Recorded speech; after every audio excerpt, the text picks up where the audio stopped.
सांसों के झूले में झूलने की विद्या, इसको सीखने में समय बिताओ। ये विद्या ब्रह्मास्त्र है, हमारी समस्त इच्छा पूर्ति का मुख्य स्रोत है। यहाँ आने और यहाँ से जाने का इकलौता रास्ता है ये। ढूंढो ढूंढो इस रास्ते को, ताकि घर लौट सको पथिक, तुम घर लौट सको।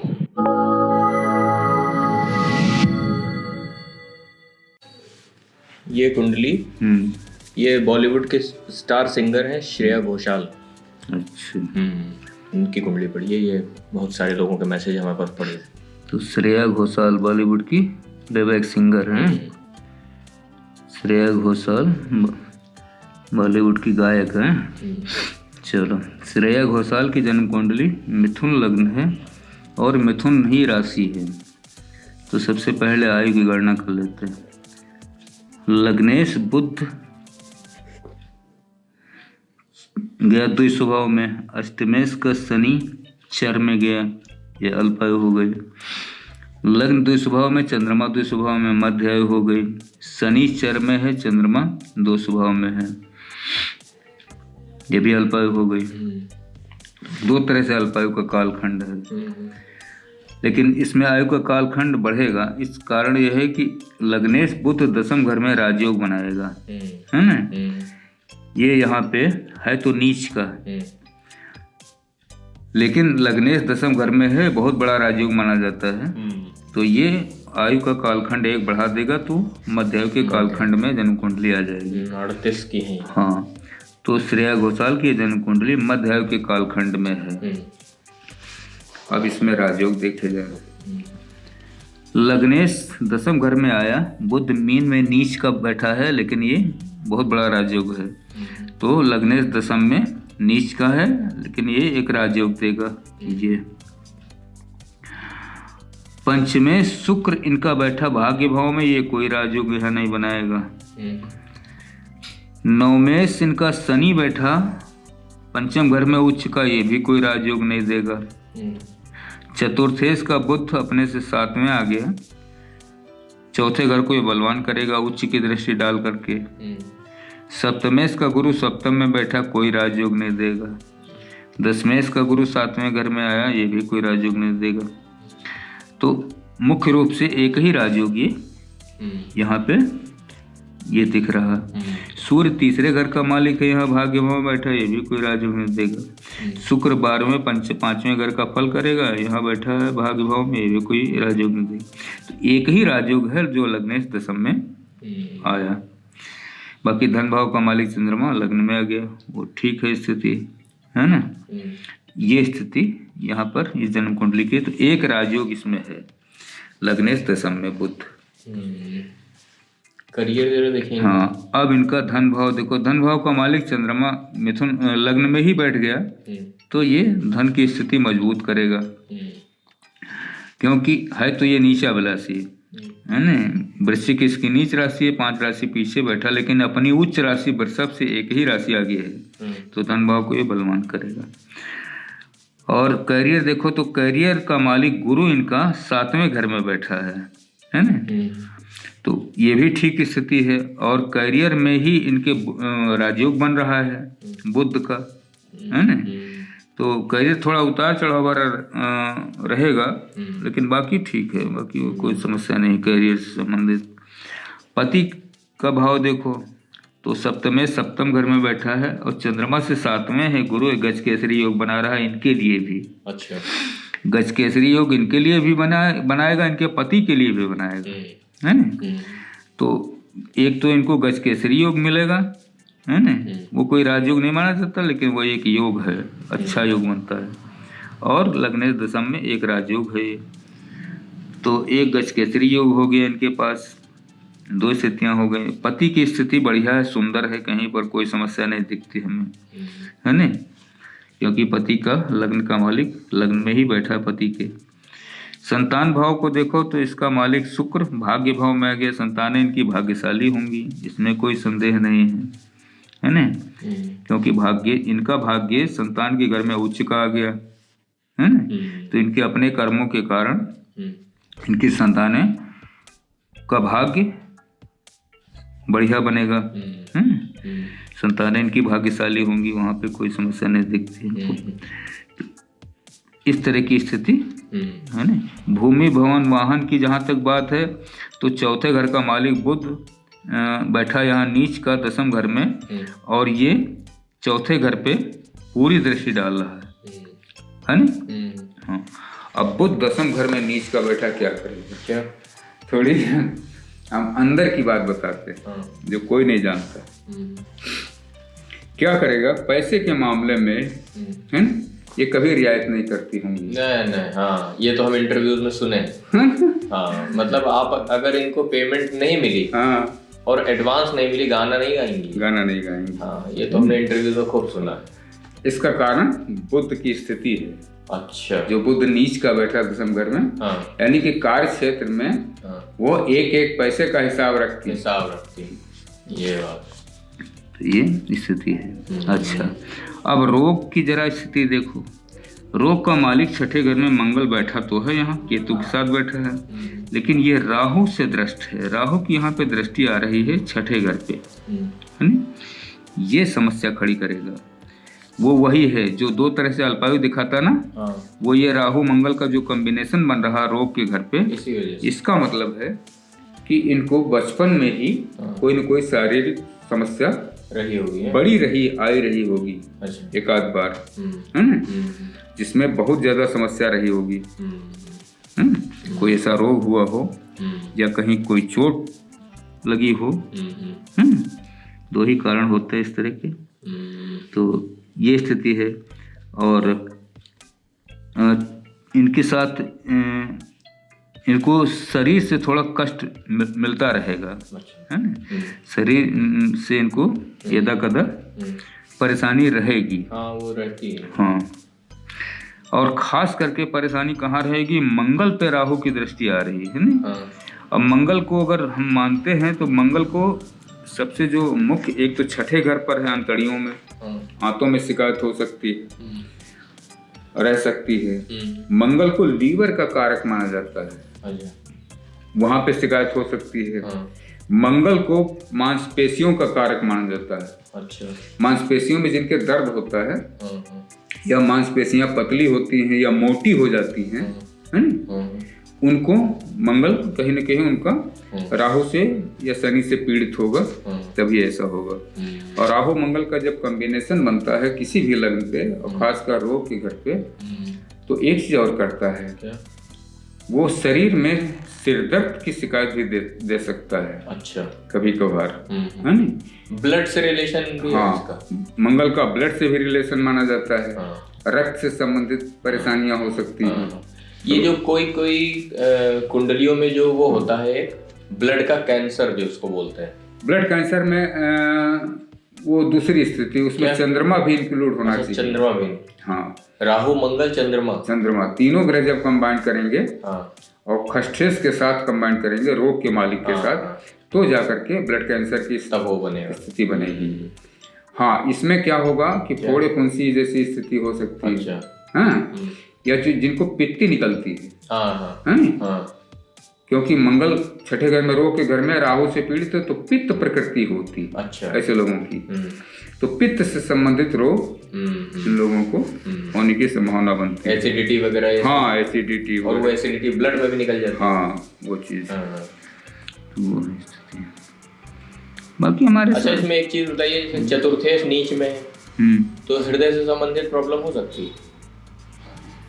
अब बुध पे पहले देखो, चौथे घर 1 2 3 4 5, राहु की 5वीं दृष्टि आ रही है यहाँ पे, है ना। हाँ, इसीलिए हम पूछ रहे हैं। हाँ, अब बुध पे देखो तो बुध पे तो किसी ग्रह की कोई दृष्टि नहीं। मैं ये मान सकता हूँ कि हाई ब्लड प्रेशर की शिकायत हो सकती है ना।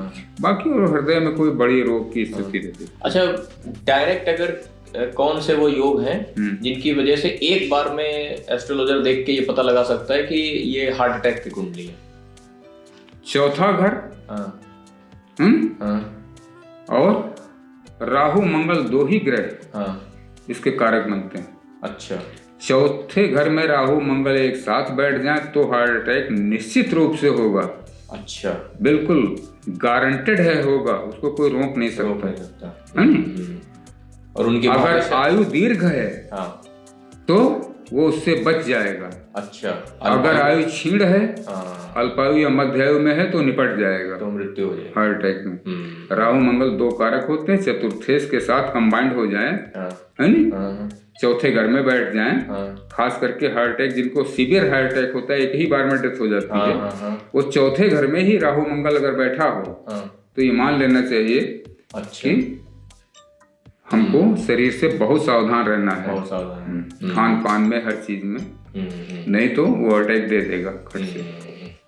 क्योंकि हम ये सवाल इस वजह से पूछे कि इस समय जिस तरीके का न्यूज आ रही है सब मार्केट, राहु मंगल छठे घर में बैठ जाए कैंसर दे देगा, मैंने वो तो हाँ बताया भी, चौथे घर में बैठ जाए हृदय रोग दे देगा, अगर लग्न में ही बैठ जाए तो ब्रेन हेमरेज कर देगा, या ब्रेन कैंसर दे देगा, ब्रेन ट्यूमर दे देगा।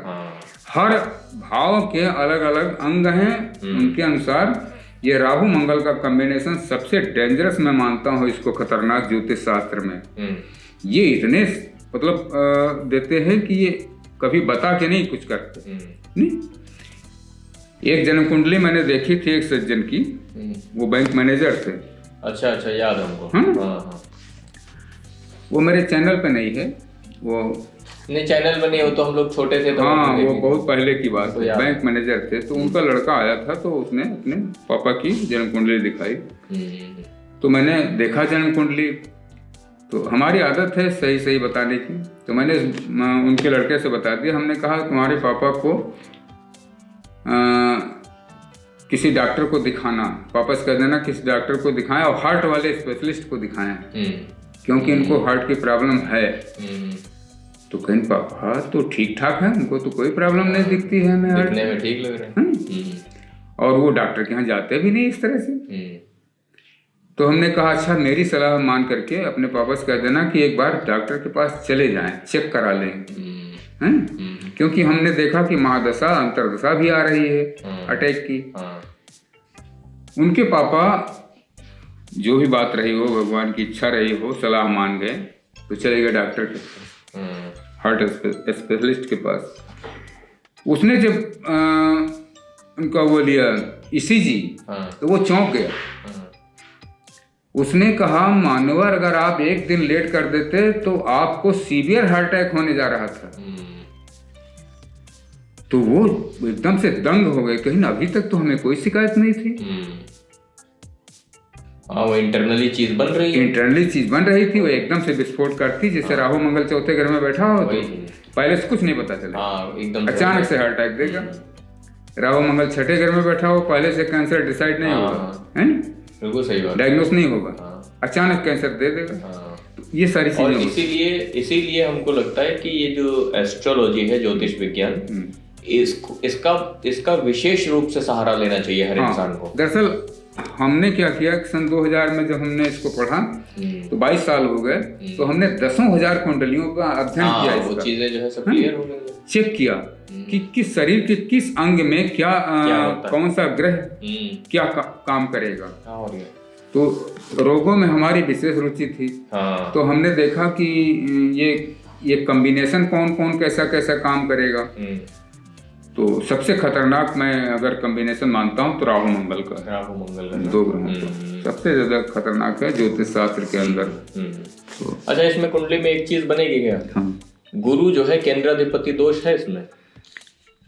गुरु केंद्र में बैठा है, गुरु 7वें घर में बैठा, गुरु मार्केश भी बनाएगा, है ना? लेकिन मार्केश की दशा निकल गई 2004। तो ये बचपन जो इनका बीता है उसमें मतलब इनकी गरीब तो थी ही परिवार से, और बाकी बहुत संघर्ष की। आपको याद होगा सोनू निगम एंकर हुआ करते थे, एक आता था सारे गामा सीरियल, है ना, दूरदर्शन पे, उसमें ये श्रेया घोषाल पार्टिसिपेंट थी, छोटी बच्ची थी, 13-14 साल की। तो वहां से इनका जो है संघर्ष शुरू हुआ था। तो गुरु की तो पूरी महादशा बहुत लंबे संघर्ष में बीती, और गुरु का अंतिम जो समय आया है वहां से इनको थोड़ा सा काम शुरू हुआ। शनि का जब इनकी कुंडली में आया, जब शनि आया है, बस इनको बॉलीवुड में काम मिलना शुरू हुआ, हर चीज शुरू हो गई। शनि यहाँ 5वें घर में उच्च का बैठा उच्च ना, में बैठा हुआ भाग्येश है और भाग्येश है ना। भाग्येश अगर उच्च का है, भले ही वो राजयोग नहीं दे रहा, लेकिन वो अपना काम तो करेगा। हाँ अच्छा, एक दो स्थितियां और देख लेते क्या। हैं। जैसे इनके पति के घर में गुरु बैठा, शनि की तीसरी दृष्टि यहाँ आ रही, हाँ। ठीक है ना। तो एक तरह से गुरु धार्मिक प्रवृत्ति के अच्छा है ना होने से ही वो तो होंगे। इनकी लग्न का भी जरा हाल चल लिया जाए।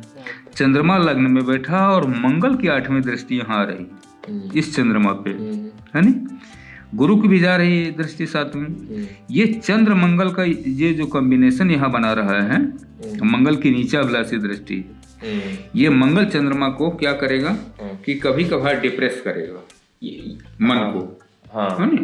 तो डिप्रेशन जैसे शिकायत, हाँ, ये चीजें इनके साथ चला करती हैं। हाँ, हमने इंटरव्यूज में सुना इनको। हाँ, ये खुद भी बता रही थी। हाँ, कि मेंटल इनको प्रॉब्लम हल्की चला गया। अच्छा, हमको ये चंद्र मंगल से एक चीज याद आ गई। बचपन में आप एक चीज बताते थे कि वो जो फिट्स का अटैक पड़ता है वो इन्हीं कॉम्बिनेशन से होता है क्या? हाँ, बाराहमेर ने लिखा है अपनी पुस्तक में, मिर्गी के दौरे जातक में। हाँ, मिर्गी जिसको फिट्स कहते हैं वो कैसे होता है। बाराहमेर ने लिखा है कि चंद्रमा यदि लग्न में पाप मतलब अशुभ घर में बैठा हो, शत्रु का हो, नीच का हो, है या कमजोर अंशों में हो, और उस पे मंगल की दृष्टि आ जाए, या मंगल उसके साथ बैठ जाए, है नी। और अगर राहु भी उसको देखने लगे या वहीं बैठ जाए, तो निश्चित रूप से फिट्स का रोग होगा। अच्छा। अब चंद्रमा लग्न में मंगल की दृष्टि जाएगी नहीं, तो मानसिक परेशानी देगा, उलझन, तनाव, है ना, डिप्रेशन ये देगा, लेकिन फिट्स नहीं देगा। फिट्स राहु देगा। अच्छा, समझ गया बात। हाँ, तो वही कहानी फिर आ गई कि राहु मंगल जहाँ कंबाइन करेंगे, जिस ग्रह को पीड़ित करेंगे वो से संबंधित भाव पीड़ित। ये जो लोग, कुछ लोग जो पागल हो जाते हैं, हाँ, इनमें चंद्र मंगल राहु तीनों को कॉम्बिनेशन। अच्छा, इसमें चंद्रमा पूरा यहाँ शनि मंगल और राहु। वो जो कल आप एक कुंडली देख रहे थे, छठे भाव में चंद्रमा मंगल और राहु था उसमें। हाँ। तो वो वहां से ये बोल रही थी कि फोन पे कि ना कि हम पागल तो नहीं हो जाएंगे। नहीं, तो हाँ, वो एक लोगों को भ्रम होता है। देखिए, अब उनको मानसिकता बनी हुई है। हाँ, तो इस तरह से। लेकिन वो स्थिति, पागलपन की स्थिति लग्न पे आएगी। हाँ, वो शरीर भी वीक होना चाहिए ना उसके लिए, क्योंकि बहुत सारे लोग हैं जो तनाव को झेल ले जाते हैं ना। और एक जो मेरे अपने शोध से चीज पता चली, लग्न में चंद्रमा वृषभ राशि के अतिरिक्त चाहे जिस राशि में बैठा हो, कर्क में बैठा हो, दो केवल भाव में अपने, कर्क में बैठा हो स्वग्रही, या वृषभ में उच्च का बैठा हो, तो चंद्रमा शुभ है। बाकी तो अशुभ ही है वो। बाकी मानसिक अशांति तो देगा ही देगा वो, है ना। तो इसका मतलब यह है कि अभी हमारे दिमाग में एकदम से आया ये एक तरीके का सोल्यूशन आया दिमाग में कि अगर लग्न में चंद्रमा कर्क राशि में या वृषभ राशि के अतिरिक्त किसी राशि में हो, तो ऐसे आदमी को तत्काल प्रभाव से सद्गुरु ढूंढना चाहिए, ताकि उसको मानसिक अशांति, मतलब मानसिक अशांति तो आनी ही आनी है। अब ऐसे लोगों में एक और भी प्रक्रिया होती है। ऐसे लोग कहीं ना कहीं से डायरेक्ट इनडायरेक्ट मेडिटेशन से जुड़ ही जाते हैं, क्योंकि उनको मानसिक शांति चाहिए। तो ये हमारे दिमाग में भी तुरंत एकदम से इसका समाधान आया। हम जब वीडियो भी जब बनाते हैं ना, तो वीडियो में जो ऊपर उसका डिस्क्रिप्शन वगैरह लिखते हैं, तो हम उसमें एक लाइन लिखते हैं, और ये हमने अभी लिखना शुरू किया जब से आपने आध्यात्म की चर्चा शुरू की, कि आत्मज्ञान ही समाधान। ये तो क्योंकि हमको लगता है कि जीवन में हर समस्या का समाधान सिर्फ एक ही चीज है, आत्मज्ञान। दरअसल लोग आत्मज्ञान को लोग संन्यास से जोड़ देते हैं। हाँ। ऐसा नहीं है। ऐसा बिल्कुल भी नहीं है। हमें आत्मज्ञान है तो क्या हम सन्यासी हैं? अरे हम तो यार पूरे गृहस्थ हैं। और क्या, पूरे गृहस्थ हैं, कहीं नहीं गए इधर। पूरा परिवार, हमारे 2 बच्चे हैं, पत्नी है, कोई आश्रम नहीं बनाया आपने, मकान में रहते हैं और सामान्य आदमी की तरह अपना जीवन व्यतीत करते हैं। बाकायदा कहीं सरकारी नौकरी की, बाकायदा नौकरी की, तो हम कहीं भाग के तो नहीं गए सन्यासी बन गए, गिरवा सफेद पहन ली। तो ऐसा नहीं होता तो है। अच्छा, वो चीज बताइए, चक्र का नंबर था मणिपुर हो गया था पिछली वीडियो में। अब इसके बाद आता है स्वादिष्ठान। स्वादिष्ठान चक्र था, छठा चक्र। हाँ। सहस्त्रार, आज्ञा, विशुद्धि, अनाहत, है न? मणिपुर। हाँ, 5 हो गए। मणिपुर, हाँ, चर्चा हो गई। अब छठा चक्र आता है स्वादिष्ठान। स्वादिष्ठान।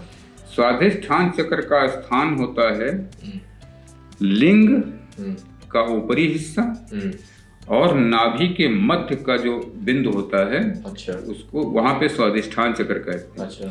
यानी जो ब्लैडर होता है, यूरिनरी ब्लैडर, जिसको कहते हैं, पेशाब की थैली, इसके सेंटर में वो चक्र होता है और ऊपर से ब्लड मतलब पेशाब की थैली के पीछे और रीढ़ के आगे। अच्छा। हाँ, इस चक्र के अधिपति ब्रह्मा जी और सावित्री जी को माना जाता है। वैसे तो वेदों में, पुराणों में ब्रह्मा जी के साथ कौन रहता है? सरस्वती जी। लेकिन यहाँ इनका नाम सावित्री दिया गया, ब्रह्मा जी और सावित्री जी। तो हमारे हिसाब से तो वो ब्रह्मा जी और सरस्वती जी ही हैं। इसके बिगड़ने से क्या क्या होता है? जिनका ये हिस्सा बिगड़ा होता है स्वादिष्ठान चक्र, है ना, उनको पेशाब से संबंधित जितनी शिकायत होगी, किडनी में पथरी बनना, अच्छा, है ना, किडनी में पस आना, पेशाब की थैली में कोई समस्या होना, वो क्या कहते हैं, प्रोस्टेट ग्लैंड, हाँ, प्रोस्टेट ग्लैंड का बढ़ना, है, संतान की उत्पत्ति में रुकावट, संतान का कमजोर पैदा होना, संतानों का रोगी पैदा होना, ये सब इसी से गौण होते हैं। क्यों? कि ये जनन इससे अंग जुड़ा हुआ है ना, स्त्रियों का और पुरुषों दोनों का, स्वादिष्ठान चक्र से। अच्छा। है आखिरी चक्र तो बिल्कुल बेकार है उसका। तो वो जो गर्भाशय में सिस्ट वगैरह हो जाता है, हाँ, गर्भाशय में सिस्ट बनना, यूट्रस, हाँ, संतानहीनता, बांझपन, ये सारी समस्याएं स्वादिष्ठान चक्र के खराब होने की स्थिति से होती हैं। अच्छा, अच्छा। तो और जिनका ये करेक्ट होता है, जिनका स्वादिष्ठान चक्र जागृत होता है, उनमें कुछ बहुत विशेषताएं होती हैं। क्या विशेषताएं ये होती हैं कि पहली चीज है कि उनकी संतान कम उम्र में पैदा होती है। अच्छा। क्योंकि वो इतना ताकतवर होता है स्वादिष्ठान चक्र, अच्छा, कि विवाह हुआ, अच्छा, अच्छा, कि गर्भ ठहर गया, ठीक है, संतान साल 2 साल के अंदर ही हो जाती है। और जितनी संतानें होंगी वो सब स्वस्थ होंगी, निरोगी होंगी, रोगी नहीं हो सकती। एक तो संतान के प्रभाव डालता है ना। दूसरी चीज ये है कि ब्रह्मा जी को कहा गया ज्ञान का कारक, चारों वेद उन्होंने ही ऋषियों को दिए थे, तो वो ज्ञानी होता है। अच्छा। वेद पुराणों का जो ज्यादा अध्ययन करते हैं, जो प्रवचन करते हैं वेद पुराणों के आधार पे, है ना, या जो इस पे चर्चा करते हैं, ये सब जो पढ़ते हैं, कथा भागवत जो करते हैं, या धार्मिक चर्चाएं जो करते हैं, ये स्वादिष्ठान चक्र के जागृत होने के कारण, अच्छा, होता है। हाँ, जो बच्चे अचानक से बड़े होते हैं, छोटे, और स्वादिष्ठान चक्र अगर बिगड़ा हुआ हो तो सबसे बड़ा जो इसका दुष्परिणाम होता है वो बलात्कारी। अच्छा। जिसका स्वादिष्ठान चक्र खराब होगा, है नी, अगर बहुत खराब होगा तो वो नंबर 1 का बलात्कारी होगा। अच्छा। बिल्कुल क्लियर कट है ना, उसमें कहीं कोई समस्या नहीं।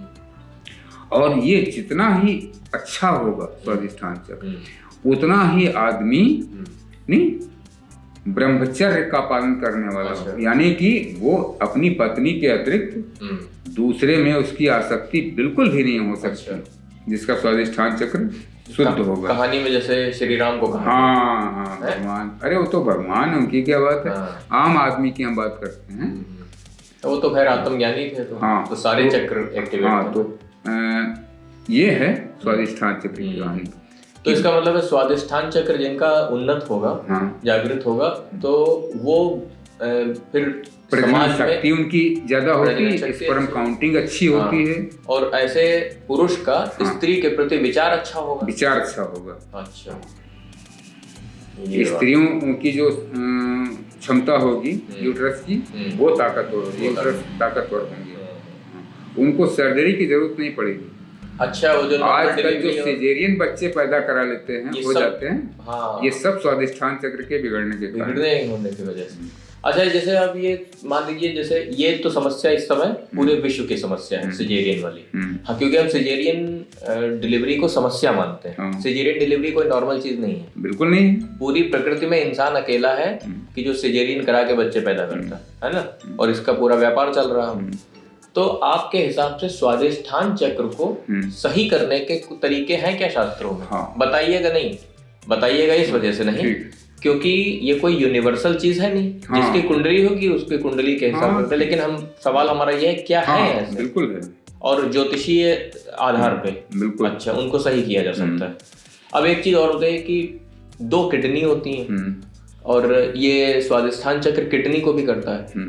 तो जो लोग जिनकी डायलिसिस वगैरह होती है, गॉल ब्लैडर में पथरी भी इसी की वजह से, गॉल ब्लैडर में भी स्वादिष्ठान, तो ये डायलिसिस वगैरह स्वादिष्ठान बहुत बिगड़ा है, बहुत बिगड़ा है, तभी उनकी तो यानी कि उनकी स्वादिष्ठान चक्र की अगर वो कर दिया जाए, ट्रीटमेंट किया जाए, तो उनकी किडनी सुधरने के चांस बनेंगे। बिल्कुल बनेंगे, बिल्कुल बनेंगे। अच्छा, और इनका पूरा शास्त्र में इनका पूरा विधान है। अच्छा भाई, शास्त्रों में तो एक फंडामेंटल दिया है, हमने उस पे शोध किया, शोध पे हमें वो सारी चीजें। हमको याद है वो जो एक लेडीज हम लोग छोटे थे तो आई थी, वो जिनको यूट्रस में उसका वो फेलोपियन ट्यूब शायद बंद था, क्या था, कोई एक ट्यूब होती है अंदर ना, वो क्लोज थी, तो डॉक्टर बोल रहे थे कि गर्भ धारण नहीं हो सकता। तो आपने उनकी कुंडली देख के कोई चीज, कोई एक पूजा थी शास्त्र के अनुगत, उसके बाद उनको गर्भ धारण हो गया, तो सब पागल हो गए थे, डॉक्टर भी, कि ये कैसे संभव है। हमारा एक सवाल बनता है कि ये कैसी विद्या है, न दिखाई देती है, न प्रूफ होती है, कोई साइंटिफिक मेथड नहीं इसको प्रूफ करने का, और ये एकदम बढ़िया काम कर रही है हर इंसान के ऊपर। बड़े बड़े एस्ट्रोलॉजर इस विद्या को कहते हैं कि ये विद्या न हो तो इंसान का जीना मुश्किल हो जाएगा। ये कैसी विद्या है, और इसकी इतनी ज्यादा क्यों नहीं फिजिक्स और केमिस्ट्री के बराबर में खड़ी है ये विद्या? खड़ी इसलिए नहीं हुई क्योंकि ये धर्म से, शास्त्रों से जुड़ी हुई है, ज्योतिष। अब चूंकि विज्ञान धर्म को महत्व नहीं देता, इस वजह से इस विद्या को भी महत्व नहीं देता, इस विद्या को भी महत्व, इसी वजह से वो आयुर्वेद को भी महत्व नहीं देता, इसलिए वो आयुर्वेद को भी महत्व नहीं देता, होम्योपैथ को भी महत्व नहीं देता, यूनानी को भी महत्व नहीं देता, चाइनीज थेरेपी होती है उनको भी महत्व नहीं देता, किसी को नहीं। और जबकि यही महत्वपूर्ण है, सारी यही प्राकृतिक है ना, जो प्रकृति से किसी जीव को, मनुष्य को प्रदान किए गए हैं सारी चीजें। हम कहीं पढ़ रहे थे, किसी आपके कोई रखी हुई थी किताब, भृगु संहिता थी शायद, या वराह मिहिर की कोई थी, बृहद जातकम, उसमें ये लिखा हुआ था कि ये जितनी भी शास्त्रानुगत विद्याएं हैं, किसी भी देश की हो, इनमें एक चीज कॉमन होती है कि इनका उदय जो है वो सांस से होता है, कि अगर इंसान की सांस चल रही है तो ये सारी विद्याएं काम कर रही हैं, उसकी सांस नहीं चल रही तो ये कोई विद्या काम नहीं कर रही। हाँ, अध्यात्म से सारी विद्या निकली, सारी विद्या। भाई, हमने पिछले अपनी कई वीडियो में बताया है कि ज्योतिष शास्त्र को वेदों का नेत्र कहा गया है ना, और ज्योतिष शास्त्र का सबसे पहला जो वर्णन है वो अथर्ववेद में आता है कि एक जो तारामंडल है इसको भगवान विष्णु की संज्ञा दी गई है ना, इसमें ग्रह नक्षत्रों की स्थिति का उसमें वर्णन है, तो वहां से ज्योतिष शास्त्र है। तो ये मानने न मानने की बात तो ये है कि आदमी जब परेशान होता है तो मानते हैं, वैज्ञानिक भी मानते हैं, वो एक से एक लोग मानते हैं। अब कल ही जिनका वो एस्ट्रोलॉजर का फोन आया था, तो बताइए वो खुद एस्ट्रोलॉजर है। और नहीं, तमाम लोग हैं भाई, वैज्ञानिक, डॉक्टर, इंजीनियर सभी मानेंगे, IAS। कारण ये है कि ये विद्या इतनी ताकतवर है, सशक्त है।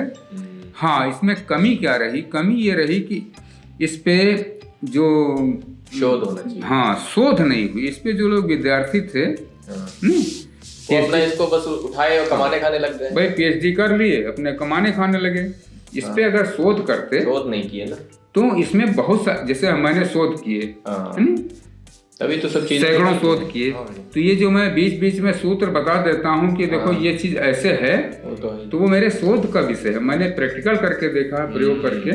राहु मंगल का जिसे मैंने बताया कॉम्बिनेशन है ना, बिल्कुल गारंटेड कॉम्बिनेशन है।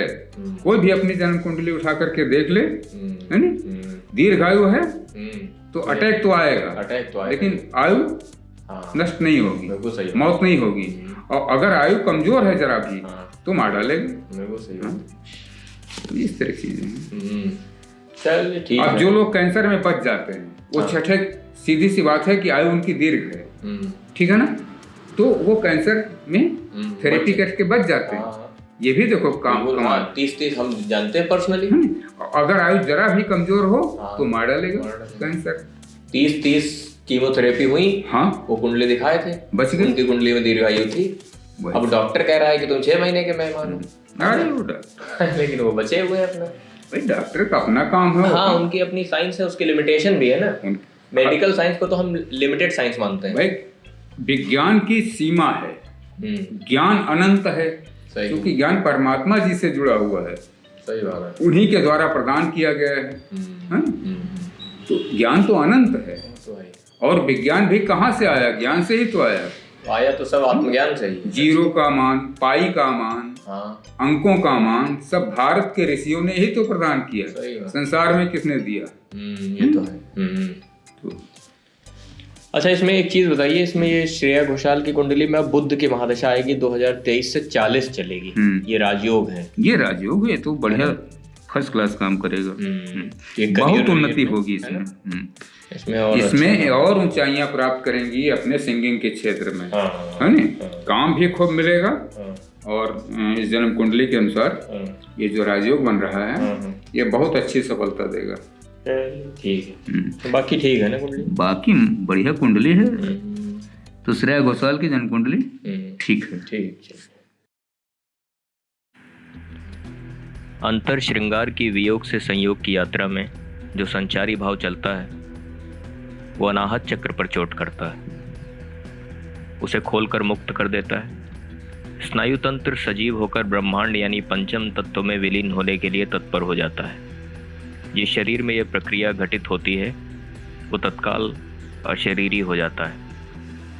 जो शरीर इस शरीर को देखता है वो शरीर अशरीरी की यात्रा में जाने को उमड़ने लगता है। ब्रह्मांड की आदि शक्ति जो मोह के प्रभाव में रहती है मुक्त हो जाती है और दोनों शरीर अशरीरी में संभोग कर लेते हैं। पर यह नारायण की स्थिति नहीं है। यह घटना मन के नियंत्रण में है।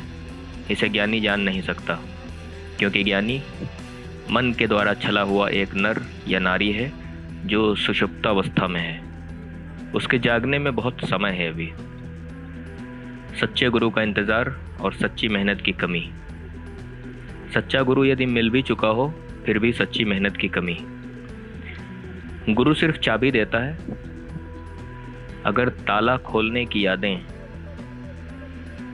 अब चेतन में न पड़ी हूं तो चाबी एक खिलौना मात्र है। खेलो और छोड़ दो। भटको इस ब्रह्मांड में, यही तुम्हारी नियति है। भटको